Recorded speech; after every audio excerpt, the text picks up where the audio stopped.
है, जिससे व्हाट्सएप और इस जैसी कई सेवाओं पर मैसेज डिलीट करना गैर कानूनी माना जाएगा। ऐसा करने पर आपको जेल भी जाना पड़ सकता है।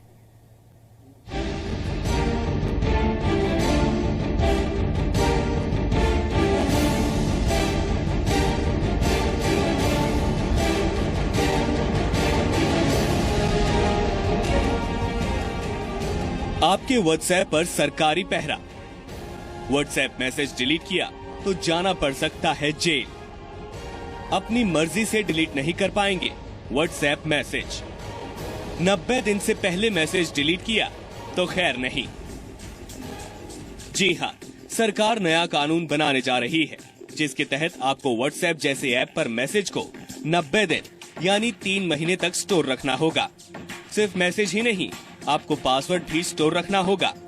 भारत सरकार ने नेशनल एन्क्रिप्शन टेक्नोलॉजी के नाम की नई पॉलिसी तैयार की है। इसके तहत आप 90 दिन तक व्हाट्सएप या दूसरी एन्क्रिप्टेड मैसेजिंग सर्विस की चैट डिलीट नहीं कर पाएंगे। 90 दिनों तक आपको उसे सेव रखना पड़ेगा। अगर नया कानून लागू हो गया तो सरकारी एजेंसियां किसी भी वक्त इन सेवाओं का इस्तेमाल कर रहे यूजर्स से पिछले 90 दिनों के मैसेज का रिकॉर्ड मांग सकती हैं। किसी सरकारी एजेंसी के मांगने पर आपको प्लेन टेक्स्ट दिखाना होगा।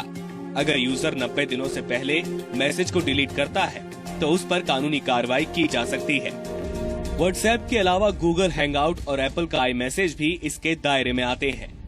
केंद्र सरकार के सूचना प्रौद्योगिकी मंत्रालय के department of electronics and information technology ने ये पॉलिसी ड्राफ्ट तैयार किया है।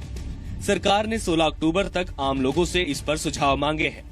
इस ड्राफ्ट में जो बात सबसे ज्यादा परेशान करने वाली है वो ये है कि बिजनेस और ई कॉमर्स साइट्स को भी एन्क्रिप्टेड मैसेज और अपने सारे कम्युनिकेशन की प्लेन टेक्स्ट सेव रखनी होगी।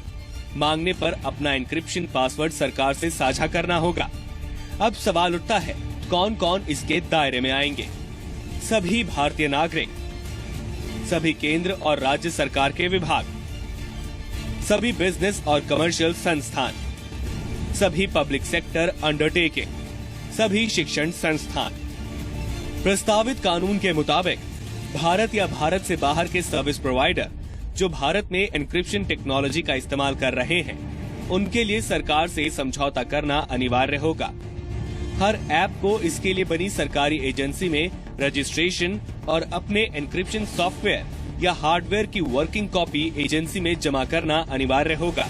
अगर ये पॉलिसी अपने मौजूदा स्वरूप में लागू होती है और व्हाट्सएप, गूगल या आई मैसेज ये समझौता नहीं करते हैं तो उन्हें गैर कानूनी या अवैध ठहराया जा सकता है। हालांकि SSL, सिक्योर सॉकेट लेयर और TLS, ट्रांसपोर्ट लेयर सिक्योरिटी जैसे मास यूज प्रोडक्ट्स जो फाइनेंशियल ट्रांजैक्शन में इस्तेमाल होते हैं, इस प्रस्तावित कानून से बाहर रखे गए हैं। अब सवाल ये उठता है कि एन्क्रिप्शन क्या होता है? एन्क्रिप्शन एक तरह का लॉक है जिसके अंदर डेटा सबसे ज्यादा सुरक्षित रहता है। किसी एन्क्रिप्टेड फाइल को आप तभी पढ़ सकते हैं जब आपके पास उसका पासवर्ड हो। उस पासवर्ड से मैसेज डिक्रिप्ट होकर प्लेन टेक्स्ट में बदलता है। स्मार्ट कार्ड, सिम कार्ड सभी एन्क्रिप्शन का इस्तेमाल करते हैं। अब तीसरा सवाल ये उठता है कि सरकार इस तरह का कानून क्यों बनाने जा रही है? ब्लैकबेरी मैसेंजर सर्विस, व्हाट्सएप और इन जैसी सेवाएं एन्क्रिप्ट तकनीक का इस्तेमाल करती हैं। इससे जाने वाला मैसेज खुद ब खुद ही एन्क्रिप्ट होकर जाता है। रिसीवर के पास पहुंचने के बाद ये डी एन्क्रिप्ट हो जाता है।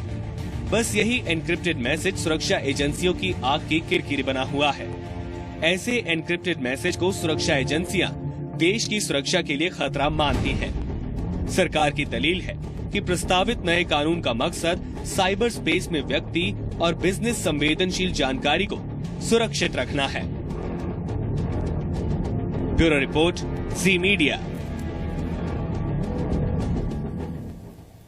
तो प्रस्तावित नए कानून पर जब विवाद बढ़ा तो सरकार ने ड्राफ्ट में बदलाव कर दिया है। Department of electronics and information technology की वेबसाइट पर संशोधित ड्राफ्ट डाल दिया गया है। इसके मुताबिक व्हाट्सएप, SMS, फेसबुक, ट्विटर या गूगल हैंगआउट्स जैसी सेवाओं को इस कानून से बाहर रखा गया है। Internet banking, payment gateways, e commerce और पासवर्ड आधारित ट्रांजैक्शंस को भी इससे अलग कर दिया गया है।